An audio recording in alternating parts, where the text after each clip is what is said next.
All right, how's it going? Today's workout is going to be all body weight. Like always, you can choose to do these with a timer. You're going to use a timer anywhere from 30 to 40 seconds is always good. Or you can just do 10 reps on each of these. So our first exercise we're going to start with is called a Y squat. Whenever you're doing Y squats, it's always helpful to have something to pull apart. I'm using a towel here. You could use a stretch band or something like that, but anything that can give your arms a little bit of tension on the shoulders and pull apart. So what we want to do is get our arms overhead to start. Have your feet about anywhere in between, outside of your hips and inside of your shoulders. We're going to sit down into a squat with this. So you're trying to stay as tall as you can. You want to inhale into your squat. Then we're going to lift our hips. Do your best to keep your biceps in line with your ears. Or you want to exhale. We're going to inhale back into the squat. Make sure your shoulders stay nice, or your torso stays nice and tall here. And then we're going to exhale up and out of it. So big breath of air in. Exhale, find a nice hamstring stretch. Inhale, pull those shoulders back as much as you can. Exhale up and out of it. So that's what we're going to do first exercise, a Y squat. After that, we're going to step into a reverse lunge. My right leg stepping back. Opposite or left side elbow is going to add a little rotation through the midline here.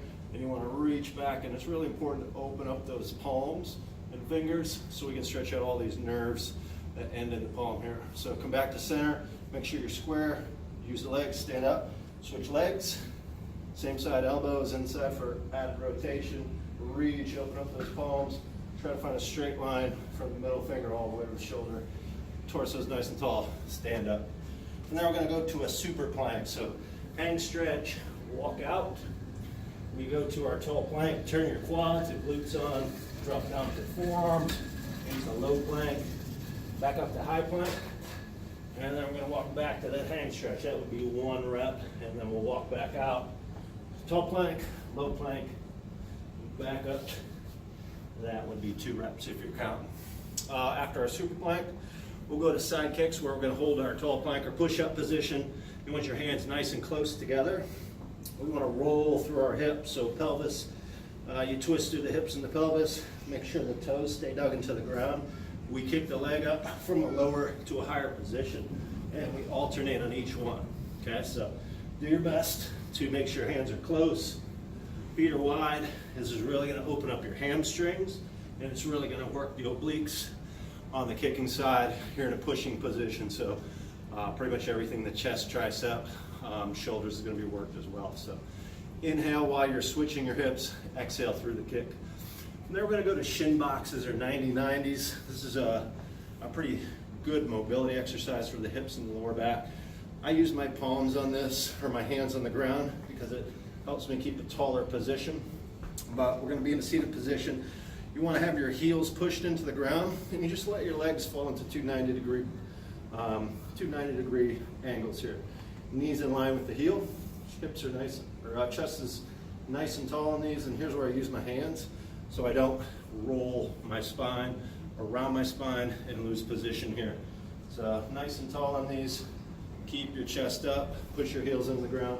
You can always find a good glute stretch at the bottom of each one, but try not to round your back. Lead with your chest, and always try to fold at the base of your spine and your tailbone. So we'll go into some shin boxing on each side, find a nice glute stretch. After our shin boxes, you'll walk forward, and it might be nice to have a mat or something to put your knees on, but it's real similar to the shin box that we just did. So pivot on the knees, sweep the feet underneath, and we're going to sit back and down with these. Okay, so we've got our 2 90-90s going. Lean forward a little bit, sweep your feet underneath you, have enough room for the leg to come underneath and through. So you can always massage the bottom of your quads out here. Really good mobility for the knees, the hips, the glutes, the lower back, which are troubled areas for most of our society here. So take your time with these, use your hands, and just make sure your knees and hips are feeling okay before you sit all the way down into these. After our slaloms, we'll go to some Plyo Pushups. And Plyo Pushup just means you're moving faster out of the bottom of it. I myself, and I instruct people to manipulate this with your hips a little bit to get a little more plyo effect out of it, and you can always go to a kneeling base with these. But it's the landing that we really want to focus on, decelerating down to the bottom of another one. Okay?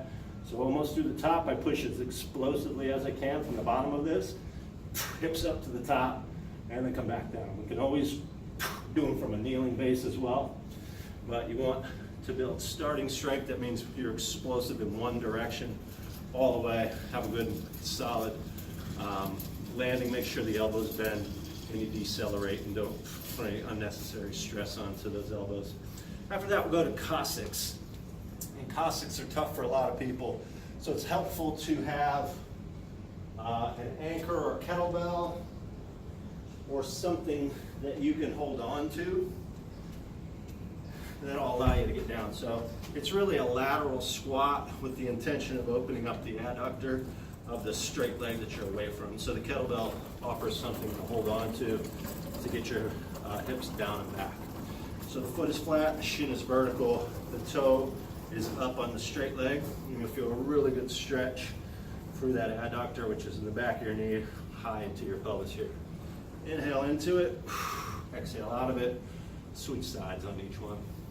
So after our Cossacks, just work on single leg balance. So it can be anywhere from this position all the way to your yoga warrior pose here. You know, it's a hold, so you can't really do reps, so you may have to count to 30 on that one. But we'll do that on each side, single leg balance work.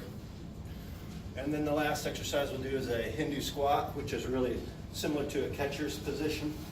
You're going to inhale down into it, and your shoulders stay nice and tall. You're going to exhale up and out of it, and you're going to pick your toes up and really crank those quads out. So inhale down, shoulders stay nice and tall. You can plant your hands right in your upper thighs, and then exhale up. So that's a nice body weight routine. A lot of exercises I use frequently that help my body feel better. So go through a few rounds of those. Could be a nice recovery. If you hit those exercises pretty hard, it can be pretty intense as well. So have at it. Let me know how it goes. Let me know any questions. Thank you.